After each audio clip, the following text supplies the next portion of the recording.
Everyone's favourite dragon show is finally back, and the trailer is juicy. It opens with this dramatic shot of the Iron Throne, a visual metaphor for the pursuit of power and the thing that everyone's fighting over. And there's a storm going on, which is a nice bit of pathetic fallacy, especially because the books say that after King Viserys died, the storm broke and the dragons danced, and it definitely looks like a storm is a brewing.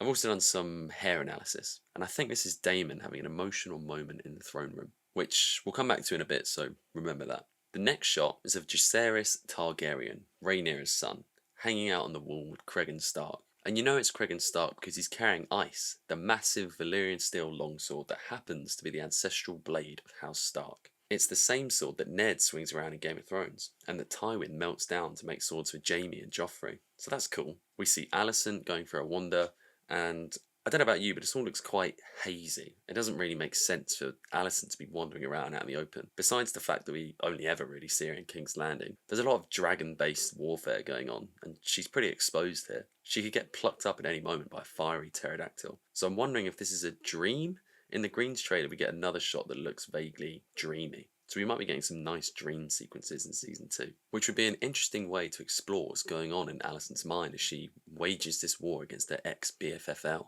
The Game of Thrones books are full of dreams that tell us what the characters are feeling, and you sometimes get bits of magic and prophecy in there, so keep an eye out for some of that. Then we get some funky shots of Rhaenyra's crown, which is the same one that King Jaehaerys wore. He was king before Viserys. Known as the Conciliator, Jaehaerys was a relatively peaceful bloke who ended a lot of the wars that were going on in the early part of his reign, and his crown has the sigils of the other great Westerosi houses engraved across it. It's a symbol of peace and cooperation. Aegon, in contrast, wears the crown that Aegon the Conqueror wore when he conquered Westeros 100 or so years ago, which is much more warlike. It's made of iron and it has rubies in it to represent fire and blood, the essence of House Targaryen. So in Season 1, the imagery seemed to suggest that Rhaenyra would be the more peaceful of the two rulers, but this shot of her golden crown hitting the floor is maybe a hint that she's giving up that conciliatory approach.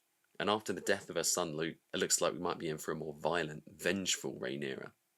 Next, we got some dragon eggs in the air fryer, what looks like poor people hands, and we get another shot of Rhaenyra looking hard and determined, a bit like she did at the end of Season 1 when she heard about Luke getting munched. So it definitely looks like she means business this season.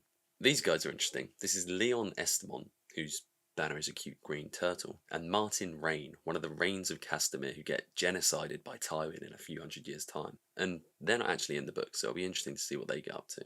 Next, we see Daemon telling Rhaenys that he's headed to King's Landing, and something tells me he's not going there for cheese and wine with the girlies. Daemon's been gunning for a war since Season 1, and the last time Rhaenys was in King's Landing, she did a fair bit of damage. So it'll be interesting to see what their plan is, and whether Rhaenyra can or even wants to rein Daemon in. She might prefer to just let him loose on the family who killed her son.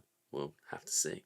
Then we get a shot of Aegon leading the small council, and he seems to have a bee in his bonnet about something. What are we going to do about it? He asks. And in the next clip, he's all, "Fuck dignity!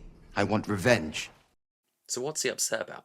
The trailer for the Greens shows Alicent and the family in what looks like a funeral procession, so it's possible that Daemon's trip to King's Landing ends pretty badly for the Greens. It's also interesting to see Aegon taking some initiative here. He's acting more like a leader, whereas he wasn't really interested in politics before. In Season 1 he was just a drunk wanker, literally. But now he's a king and he's experienced the thrill of power. Is he going to be asserting himself a bit more? How will that play with Alicent and Aemond? These are big questions heading into Season 2. Then we've got some nice action shots, and we see these armies readying themselves for battle. These are the Darklings and the Stokeworths, who I believe are on Alicent's side. And God, I would hate to be one of these guys. In the next clip, Daemon says, "I did not think they would be so eager to die."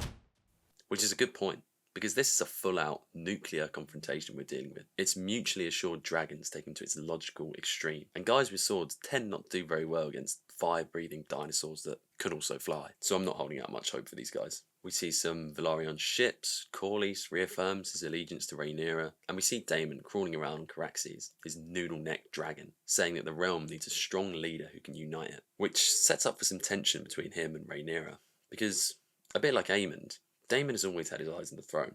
In Season 1 he was upset that he wasn't Viserys' heir, and he's always challenging Rhaenyra's authority. I mean, besides choking his wife, Daemon was off planning a war as soon as she went into labour. So maybe he fancies himself as the wartime leader. We even see Rhaenyra putting that to him. Do you accept me as your queen and ruler? So there might be a bit of tension brewing here. Will Daemon support Rhaenyra in this war, or does he have his own ambitions? Ryan Condal, the main showrunner of House of the Dragon, said in an interview that Daemon is the anti-hero of the story, and that if you're looking for someone who's always going to do the right thing, you're in the wrong franchise. So it might not be a straightforward season for Doctor Who fans.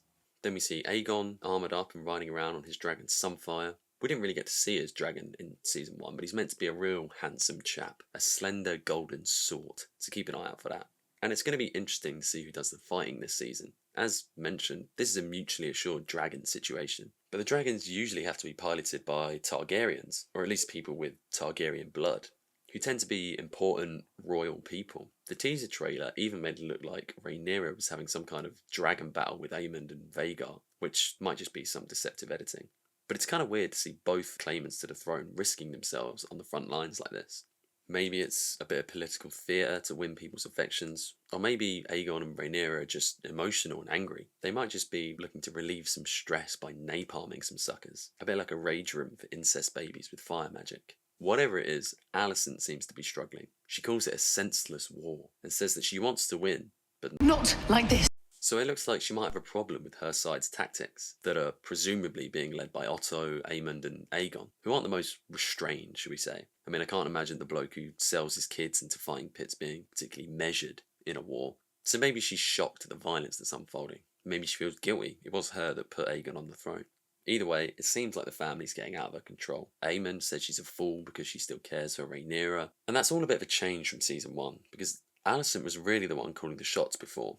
But now that Aegon is king, it seems she's losing her grip on him. It's a bit like how Cersei loses control of Joffrey in Game of Thrones, because everyone in A Song of Ice and Fire has their own motivations, and now that he's king, there's not much Alicent can do to stop him. As Tyrion puts it, "It's hard to put a leash on a dog once you've put a crown on its head." So it'll be interesting to see how Alicent manages the relationship between her and her son. Will she be able to pull him back from the brink, or will it be scorched earth from here on in? Then we cut back to Jace and Cregan Stark. At the end of season 1, Rhaenyra sent Jace to treat the Starks, in the hope that they would join the war against Alicent and the Greens, which seems to be going well. It looks like the boys have gone on a little day trip to the wall, which is interesting in itself, because the wall is a magical 700-foot tall wall of ice that was built something like 8,000 years ago to defend the realm against the White Walkers, which went well. It was, in fact, built by a Stark, and the books have loads of hints that the ancient Starks knew a lot about what the White Walkers were up to.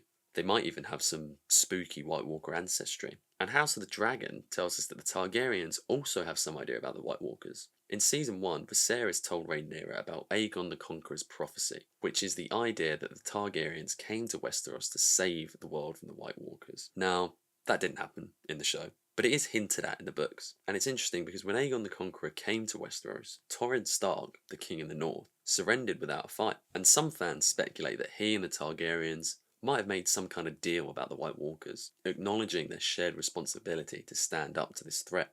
Now that is just speculation, but it'll be interesting to see if Cregan mentions any of this to Jace. As far as we know, Rhaenyra hasn't told him about Viserys' prophecy, but the Starks are all about winter and snow, so maybe we'll get some more insight into the frosty freaks beyond the wall. Then we've got some more dragon shots, Kristen the incel Cole riding a swagged out pony. He's also wearing quite a fabulous necklace, I must say. And we get this speech from Larys Strong, the foot fetishist. He's talking about the enemy within, so it looks like we might get some good old espionage on the go. A shadow war being played out between Larys and Mysaria, who pops up in the next clip to talk about how there's more than one way to win a war. We see this shadowy exchange of coin, Helena being shocked awake it looks like, and a knife being held up to someone's back. We also get what looks like a peasants' revolt, with Alicent running away from a scary looking crowd, which is a bit like the riot in Game of Thrones Season 3. And we know from Season 1 of Hot D that Mysaria fancies herself a bit of a revolutionary. She's all about the power of the common people, so maybe she's trying to use that power to get at the Greens. I mean, she already has a beef with Larys after he set fire to her villa, so hopefully we get some nice Spy Master shenanigans in Season 2. The trailer ends with some more action shots, showing us the violence and brutality of the coming war, which is going to be the defining feature of this season. Alicent's actor, Olivia Cook, said to expect the very worst and then double it, so it sounds like room for a good deal of bloodshed as both sides get stuck into this war. Thanks for watching. If you like the video, make sure to drop it a like so I know to make more nerdy explainers, and subscribe to the channel so you don't miss out on this quality content. Cheers.